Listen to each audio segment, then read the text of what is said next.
নমস্কাৰ শিক্ষক শিক্ষয়িত্ৰীসকল, আপোনালোকে জানে BTCৰ যিটো BTR বা BTCৰ যিটো লিষ্ট ওলাইছে GTPGTৰ সকলোৰে ৰোল নম্বৰ দিয়া হৈছে। গতিকে সকলোৱে ভেৰিফিকেশ্যনত যাব।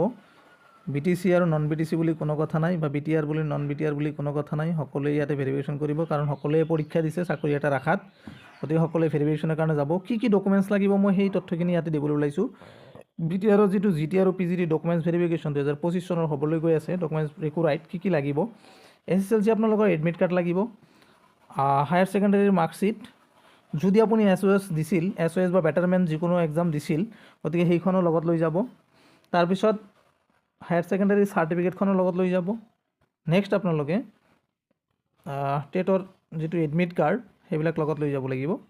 PGT যেতিয়া যাৰ যিটো এক্সাম ডেটত আছে, যাৰ যিটো তাৰিখত আছে, যদি ধৰক ফাৰ্ষ্ট আপোনাৰ GT আছে তেতিয়াহ'লে GTৰ এডমিট কাৰ্ড লৈ যাব।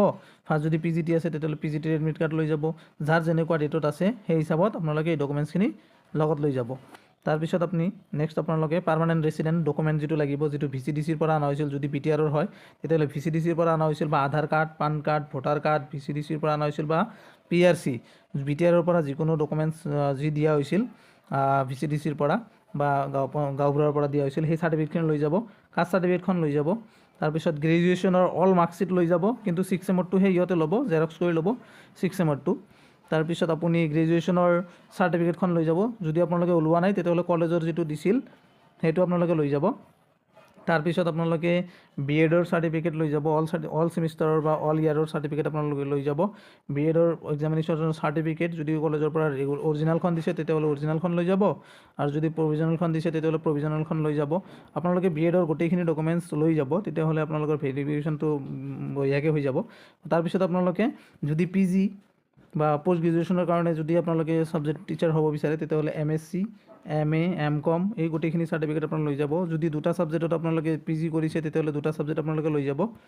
নেক্সট আপোনালোকে এইখিনি হোৱাৰ পিছত আপোনালোকে এমপ্লয়ী এক্সচেঞ্জ কাৰ্ডটো লৈ যাব, আধাৰ কাৰ্ড, পেন কাৰ্ড এইবিলাকতো লৈয়ে যাব। এই বস্তুখিনি আপোনালোকে লৈ যাব। এইখিনি হ'ল মানে ডকুমেণ্টছৰ যি ধাৰণা বা আৰ্হি, এই বস্তুখিনি আপোনালোকে ইয়াতে পাই যাব। আৰু সকলো ডকুমেণ্টছ আপোনালোকে চেল্ফ এটেষ্টেড লৈ ল'ব। The candidate R request two bring all self attested photocopy. এটা ছেট ল'ব GTৰ কাৰণে আৰু এটা ছেট ল'ব PGTৰ কাৰণে। এটা ছেট GTৰ কাৰণে ল'ব আৰু এটা PGTৰ কাৰণে। দুটা ছেট দুই দিনৰ ভেৰিফিকেশ্যনৰ কাৰণে লৈ যাব, তেতিয়াহ'লে আপোনালোকৰ আৰু অসুবিধা নহয়। এইখিনি আছিল ভেৰিফিকেশ্যনৰ কাৰণে ডকুমেণ্টছ GT আৰু PGTৰ আমাৰ BTCৰ বা BTRৰ। এইখিনিৰ পৰা আৰম্ভ কৰিব।